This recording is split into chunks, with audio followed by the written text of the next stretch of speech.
Hello everyone, कैसे हैं आप सब। Welcome at Learnology your study guide by me Sarita, जहां हम कर रहे हैं क्लास 11 बायोलॉजी। तो जैसा कि हम chapter 7 structural organisation in animal start कर चुके हैं, तो आज इसी चैप्टर का हम करेंगे part 3, digestive system, respiratory system and vascular system के बाद आता है एक्सक्रीटरी सिस्टम।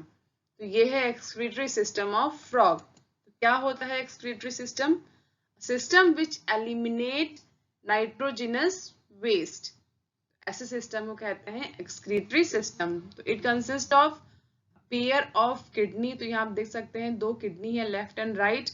देन आता है यूरेटर, तो दिस इज यूरेटर, जिसे यूरिनोजेनिटल डक्ट भी कहते हैं। Then this is cloaca and this is urinary bladder. तो एक एक करके इन सभी पार्ट्स को हम स्टडी करते हैं। तो सबसे पहले समझते हैं किडनी को। किडनी ये compact dark red and bean shaped का स्ट्रक्चर है, जो बॉडी कैविटी के थोड़ा पोस्टीरियर साइड में होता है, on both side of vertebral column. इसका structural and functional unit nephron होता है। ठीक है, तो नेफ्रॉन को यूरिनिफेरस ट्यूब्यूल्स भी कहते हैं। किडनी के बाद नेक्स्ट आता है यूरेटर। यूरेटर दो होते हैं क्वांटिटी में, फ्रॉम ईच किडनी ये इमर्ज होते हैं।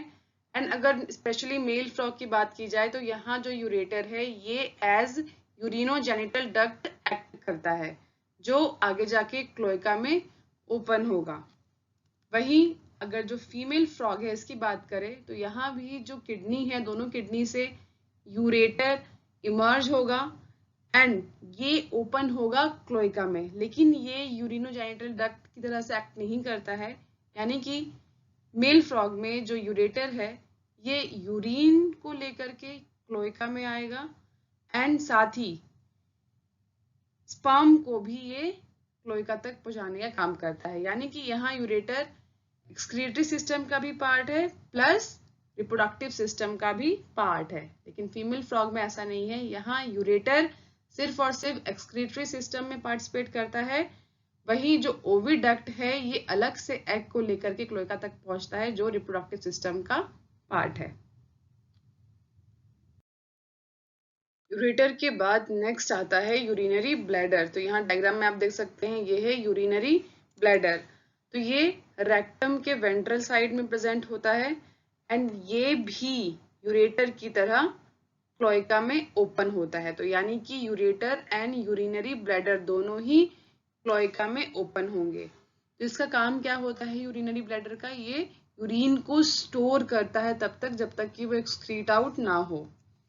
फ्रॉग में जो एक्सक्रीट आउट होता है वो है यूरिया। फ्रॉग यूरिया को एक्सक्रीट करता है, इसीलिए इन एनिमल्स को यूरियोटेलिक एनिमल कहते हैं। तो यहाँ जो एक्सक्रीटरी वेस्ट है ये कैरी होता है विद ब्लड। ब्लड जो है वेस्ट को कैरी करता है एंड किडनी तक पहुंचता है। किडनी तक आने के बाद यहाँ पे इसका सेपरेशन होता है, जो भी वेस्ट है वो ब्लड से सेपरेट किया जाता है, फिल्टर आउट किया जाता है एंड देन इसको एक्सक्रीट आउट कर दिया जाता है थ्रू द क्लोएका। तो क्लोएका के थ्रू एक्सक्रीशन होता है और क्लोएका में दो चीजें आके ओपन होती हैं, यूरेटर एंड यूरिनरी ब्लैडर। तो ये याद रखेंगे। नेक्स्ट सिस्टम है कंट्रोल एंड कोऑर्डिनेशन सिस्टम। तो ये सिस्टम काफी वेल डेवलप्ड होता है फ्रॉग्स में and it consists of two things, endocrine gland and neural system। सबसे पहले एंडोक्राइन ग्लैंड को समझते हैं। तो ये ग्लैंड्स हार्मोन सिक्रिएट करते हैं which help in chemical coordination of various organs of the body। It includes pituitary gland, thyroid gland, parathyroid gland, thymus, pineal body, pancreatic islets, adrenal gland and gonads। Then आता है neural system which consist of nervous system. तो nervous system आगे तीन में divide होता है, central nervous system जिसे CNS कहते हैं, देन पीएनएस यानी कि peripheral nervous system and ANS autonomic nervous system. Central nervous system again दो में डिवाइड होता है, brain and spinal cord. PNS divide होता है cranial nerve and spinal nerve में। And autonomic nervous system it consist of sympathetic and parasympathetic. तो ऐसा कुछ होता है नर्वस सिस्टम फ्रॉग का। यहाँ 10 पेयर्स ऑफ क्रेनियल नर्व्स होते हैं जो ब्रेन से अराइज होते हैं। तो क्रेनियल नर्व हमेशा ब्रेन से निकलते हैं एंड जो ब्रेन है ये प्रोटेक्टेड होता है बाय अ बोनी स्ट्रक्चर जिसे ब्रेन बॉक्स या क्रेनियम कहते हैं। जैसे हमारा ब्रेन स्कल से प्रोटेक्टेड रहता है, वैसे फ्रॉग्स में भी एक बोनी स्ट्रक्चर होता है जिसे ब्रेन बॉक्स या क्रेनियम कहते हैं। तो ब्रेन यहाँ 3 पार्ट्स में डिवाइड होता है। तो ये है ब्रेन, सबसे पहले आता है forebrain, then midbrain और लास्ट में हाइंड ब्रेन। तो सबसे पहले समझते हैं फोर ब्रेन को। तो फोर ब्रेन में आ जाता है olfactory lobe, then paired cerebral hemisphere और उसके बाद अनपेयर्ड डाइनसेफेलॉन।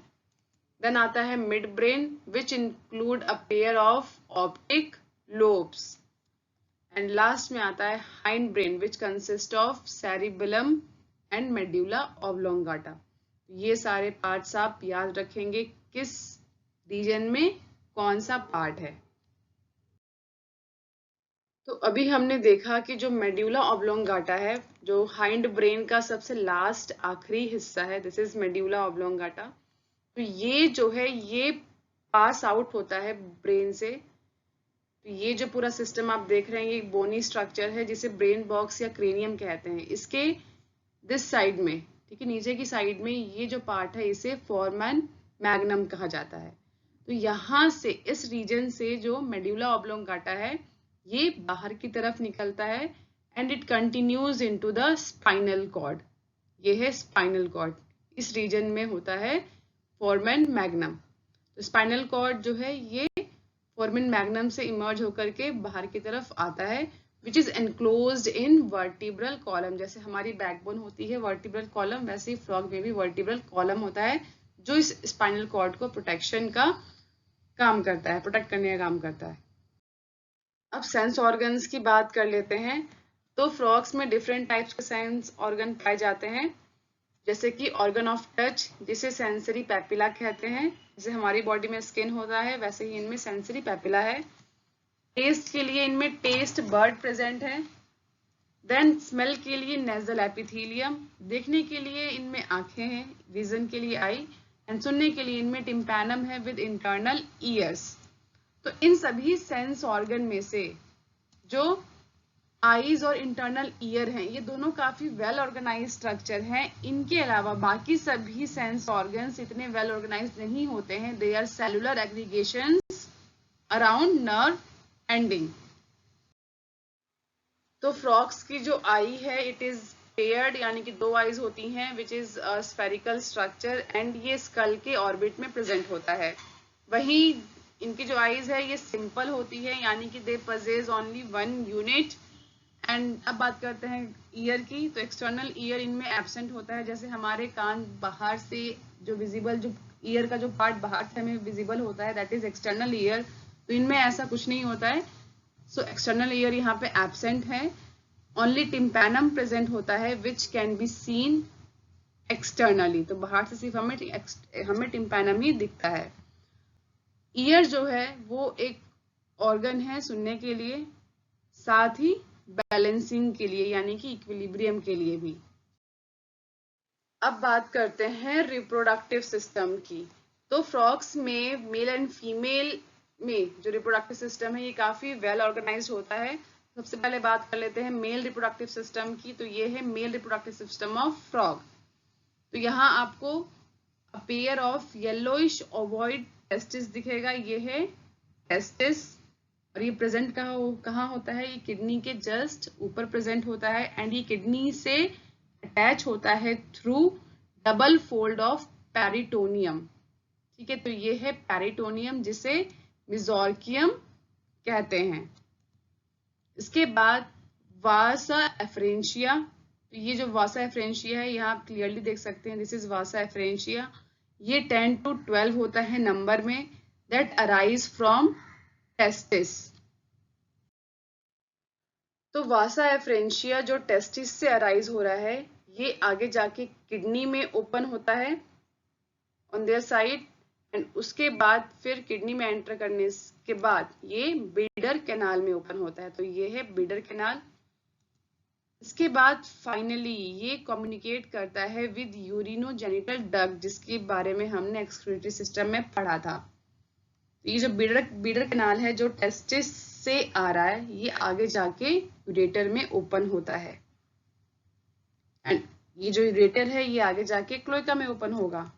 तो क्लोएका जो है ये स्मॉल स्ट्रक्चर है, मीडियन चैम्बर होता है, that is used to pass faecal matter plus urine and plus sperm to the exterior. तो क्लोएका का यहाँ 3 काम है, ये सॉलिड वेस्ट को भी रिमूव करता है, लिक्विड वेस्ट यानी कि यूरिन को भी रिमूव करता है, प्लस ये स्पर्म को भी बाहर रिलीज करता है। अब आता है फीमेल रिप्रोडक्टिव सिस्टम। तो ये है female reproductive system of frog. तो यहाँ हमें अ पेयर ऑफ ओवरीज दिखेंगी जो कि जस्ट किडनी के पास में प्रेजेंट है। तो यहाँ पे ओवरीज का किडनी से डायरेक्ट कोई कनेक्शन नहीं होता है, जैसा कि मेल में था। मेल में टेस्टिस किडनी से कनेक्टेड थी थ्रू मेसोर्कियम, लेकिन यहाँ ऐसा कोई कनेक्शन नहीं है between kidney and ovaries. Ovary से अराइज होता है ओविडक्ट। तो यहाँ आप देख सकते हैं, दिस इज ओविडक्ट। इस ओविडक्ट का काम होता है ओवरी से एग को कलेक्ट करना एंड इसे क्लोएका तक पहुंचाना। देन एक जो फीमेल मैच्योर फ्रॉग है ये ले करती है 2500 टू 3000 ओवा एट अ टाइम। तो एक टाइम में ये इतने एग्स यानी कि ओवा रिलीज करती है। तो यहाँ जो फर्टिलाइजेशन है between male and female gametes ये एक्सटर्नल होता है and it take place in water. Development की बात करें तो it involve a larval stage, जिसे टैडपोल कहा जाता है। ये है tadpole. This tadpole undergo metamorphosis and then form adult organism. अब बात कर लेते हैं इकोनॉमिक इंपॉर्टेंस की। तो फ्रॉग की इकोनॉमिक इंपॉर्टेंस क्या क्या है? तो ये काफी बेनिफिशियल होते हैं for Mankind because they eat insects and protect the crop. Second है it maintain ecological balance because these serve as an important link of food chain and food web in the ecosystem. Last है कुछ countries में जो muscular legs होती हैं frog की, इसको as food consume किया जाता है। आई होप आपको आज के सभी टॉपिक्स अच्छे से समझ आ गए हैं। अगर हाँ तो वीडियो को लाइक कीजिए, साथ ही मेरे चैनल को सब्सक्राइब कीजिए और साथ में दिए गए बेल आइकन को भी प्रेस कर दीजिए जिससे कि मेरे लेटेस्ट वीडियो की नोटिफिकेशन आपको मिल जाए। अगर आज की इस वीडियो में किसी भी टॉपिक में कोई डाउट है तो आप नीचे कमेंट सेक्शन में पूछ सकते हैं या फिर मुझे ज्वाइन कर सकते हैं टेलीग्राम पे भी, लिंक मैंने नीचे डिस्क्रिप्शन में दे दिया है। नेक्स्ट वीडियो में हम स्टार्ट करने वाले हैं unit 3 that is cell structure and functions. तब तक स्टूडेंट्स आप आज का ये टॉपिक अपनी एनसीईआरटी बुक में अच्छे से रीड कर लेंगे जिससे कि आप कॉन्फिडेंट हो जाए कि अब तक की क्लास में हमारा एनसीईआरटी से सब कवर हो गया है। Till that stay happy, stay healthy, see you soon, bye bye, thank you.